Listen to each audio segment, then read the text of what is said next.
Hello folks, we're back with the Craftsman Mark-16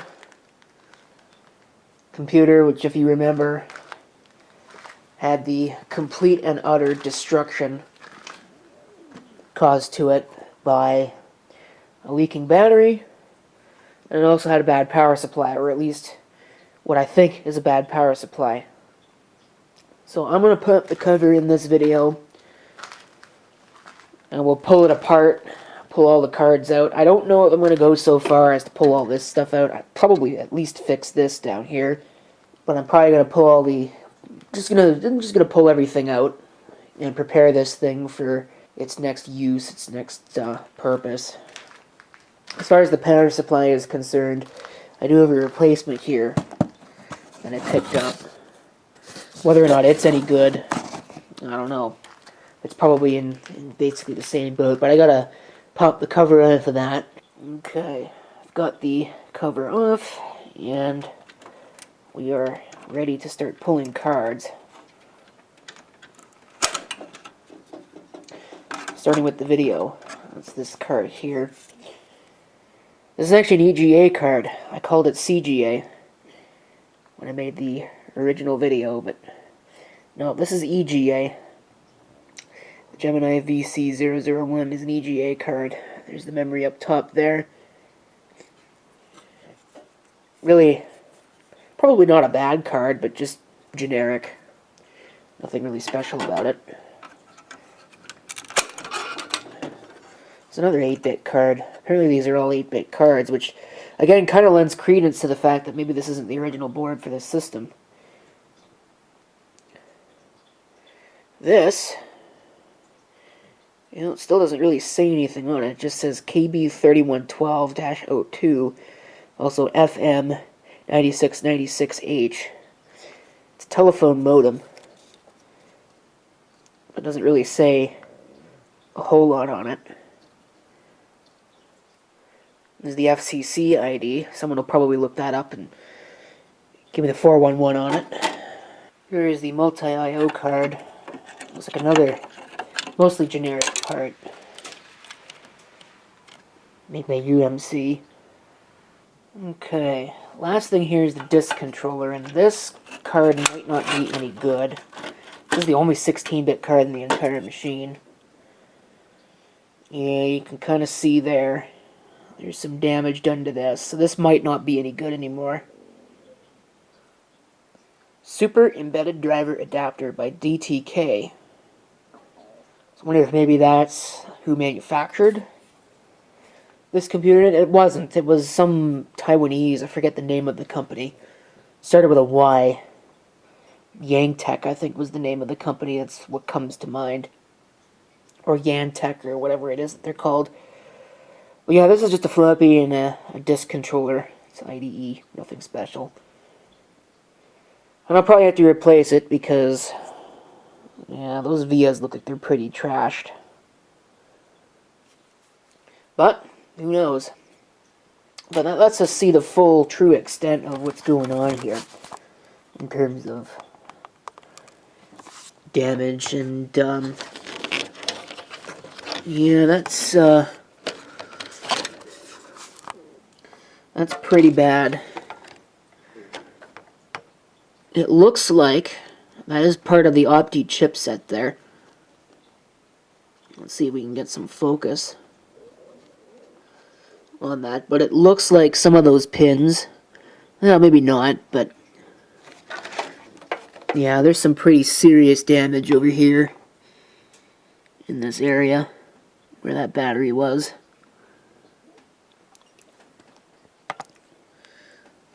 Looks like the ROM might have taken a little bit of a hit. I'll get this board out of here and take a more close look at this. If I can figure out where all the points that it's screwed into the case are at. I'm not really sure. There's probably one over there underneath that hard drive. I think the next thing I'm really going to do, I'll put these screws back, and then I'm going to get rid of this power supply. The case is pretty much emptied out, so we can get a closer look at this board.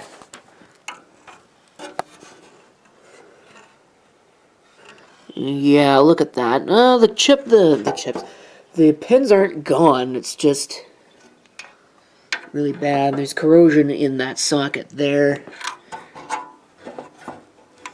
I thought the ROM might have gotten hit, but it looks like it got spared. Not that it makes much of a difference.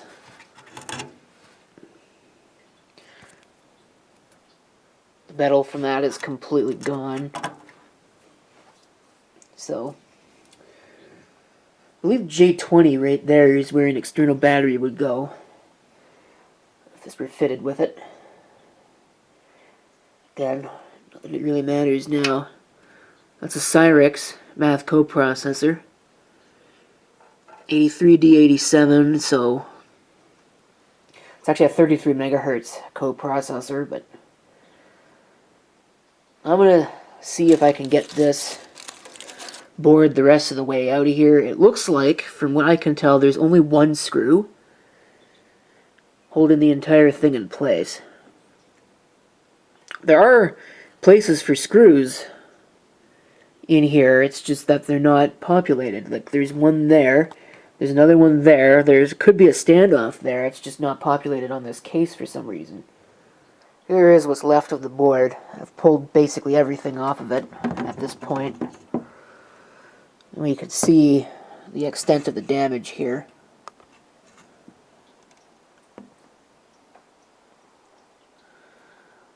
Looks like the worst of it is on that chip. Right there, and around it, you know, all the mating logic, all of those vias, all those things there.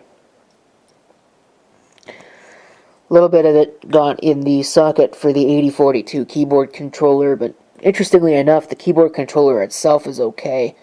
I did save that chip, along with the ROM, obviously the CPU, the coprocessor, and the RAM, and basically everything else. And damage there. There's corrosion all over the power supply connector. Whatever that MP9130 did, it can't do that anymore. There's damage down there, in those vias, and on that resistor that's right there. Interestingly, most of the rest of this board looks okay. It's just this area right here, but of course that's pretty important. And there's corrosion on some of these fingers here in the ISA slots. This one would have been hit the worst. That's where the hard disk and floppy disk controller was. Here's all the RAM and the plastic standoffs. And the other side, yeah, there's lots of damage on that. So, this thing is toasted. Well done. November 1992. So this could be the original board for that machine. Again, it's really kind of hard to tell, because I don't think there's a date anywhere on the rest of that system. There's the AM386. Can we focus, please? Like, I mean, it's not that difficult, is it? DXL25, or maybe it's just DX25, I don't know, it doesn't really say. And the Cyrix Fast Math coprocessor, that's actually a 33 megahertz part. Of course, there's the ROM, the BIOS ROM. And the 8042. I don't know if this power supply has got something like a date code on it. I mean, there is that. It's not really of much use. So there's no... doesn't look like there's really a date code on the power supply that's legible. P1015944. I don't really know what that means. Oh. Well, you know what could have been part of the problem as to why this didn't power up? And I can't believe I didn't notice that before.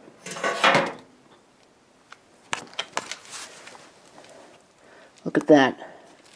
Someone switched it to 220.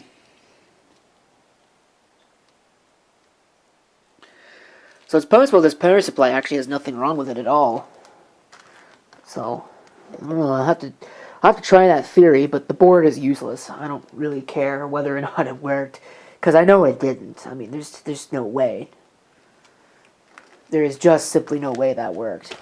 So, but yeah, nothing really otherwise with a date code. The floppy drive doesn't even have a label on it. Well, that says 8825. That would be kind of interesting. But then again, there's all kinds of numbers on this that could mean just about anything. I don't know who made this drive. Oh, there you go, Mitsubishi.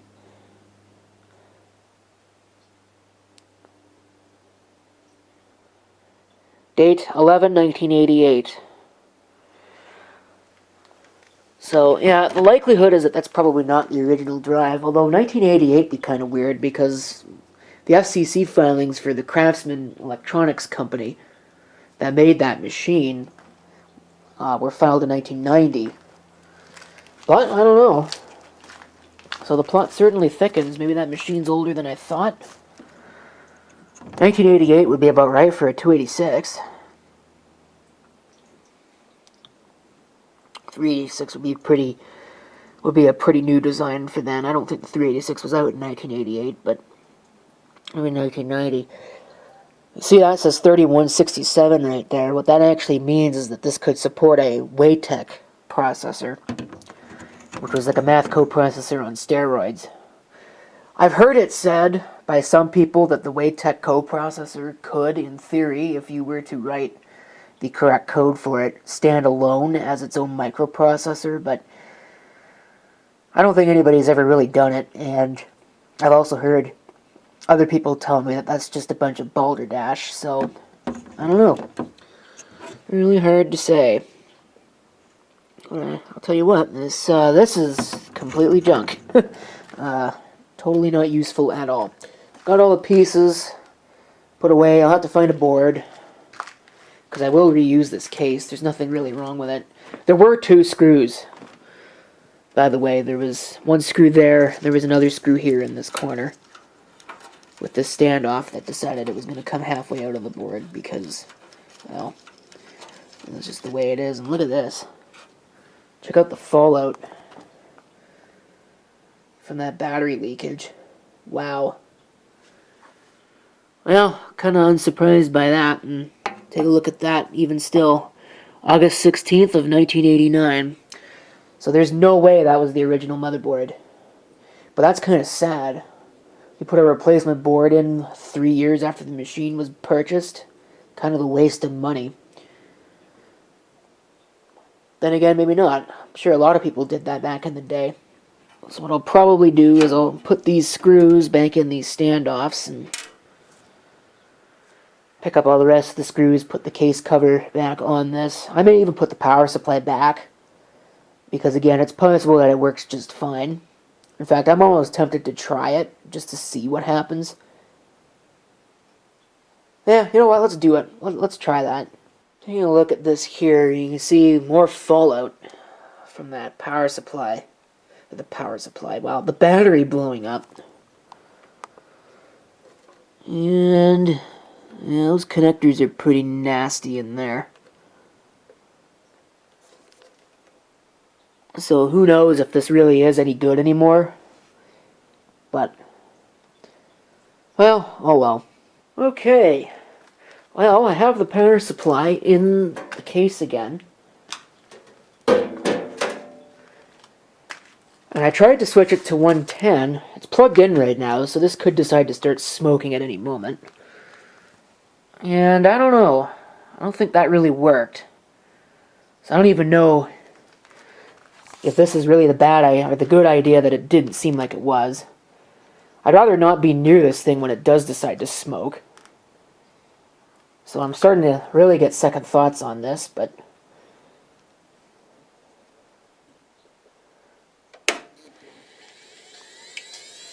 it does work.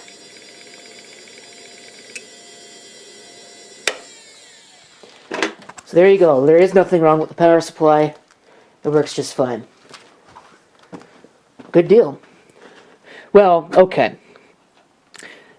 Electrically, it's fine. Mechanically, like I said, I don't know about these connectors here, if they're any good. And if those are bad, then the whole thing is pretty much bad. But it does at least pass a power test. So yeah, that's all that was wrong with it, was that someone put in the wrong voltage. Huh. Amazing. It's the simplest things that bring a complex machine to its knees. But anyway, I'm going to have to replace that board. And of course, the question is with what? I don't really know. I was thinking about maybe putting, like, I have a board around here, what is that? One of those Asus Pentium boards, the Socket 5 boards, but I think that's a little bit too big for this, although this is a baby AT form factor, so it probably would work just fine. But yeah. So there you go. There's your Craftsman teardown. Did figure out when the machine was made and that the board that was in it is not original, and we got to see just how trashed it was. So it's possible maybe it would have done something, but I don't care. Like, I mean, look at that. Look at how utterly destroyed that is. And it's not worth really investing any time, and like a Twiddle Fingers could probably redo a lot of these vias and a lot of these traces and a lot of this other stuff. Oh, there's even corrosion down there. Huh. But, it would all basically be for naught, because this Opti chip here is highly proprietary, given it's part of the chipset. Then again, some of these were, I suppose, generic enough that maybe you could find one of these and put it in. 9133 is the date code on that. I don't know. That's copyright 1989, although it does say 9109 on it. The board was manufactured in November of 1992, so those were obviously sitting around for a while.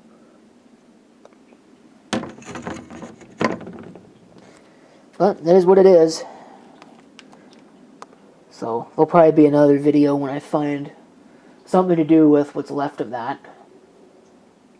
Especially now that I know that the power supply is good, that makes it at least a little bit more worthwhile than investing time in it. And I probably could put that Socket 5 board in there if I really wanted to, but I don't know, something a little more period correct I think would be a better idea. I may grab that Mark-16 system that's sitting out in storage right now. That's a 286. I might throw that in that case. Excuse me. Wow. I am sorry for that. I might throw that in that case and then put the Pentium board in the Mark-16 case, because I think it would be a little bit more period correct. That Pentium board I'm thinking of, which I think is a P55 TP4XE, if I remember the model right, actually came out of one of those style cases in the first place when I built my 486 with VLB, which is another project I need to revisit as well, too. Huh. Funny that. You finish one project and you end up finding like about 20 more that you need to work on. But again, they'll come in due time. I'm going to put the cover back on this, put all the screws back in, and get this thing put away so that I can maybe work on something else, or go inside and go to bed because I'm tired. It is Monday evening, and even though we just came off of daylight savings time as I record this, well, I'm tired, as you could probably tell. So, sense of closure there, at least, on what's left of the Craftsman Mark-16. I will need to fix that speaker because, of course, it fell out again. Because that screw really wasn't the right screw, so I'm going to have to find something that's maybe a little better. Or I might just glue it in there. I don't know. I haven't decided yet. But I think this has drug on long enough.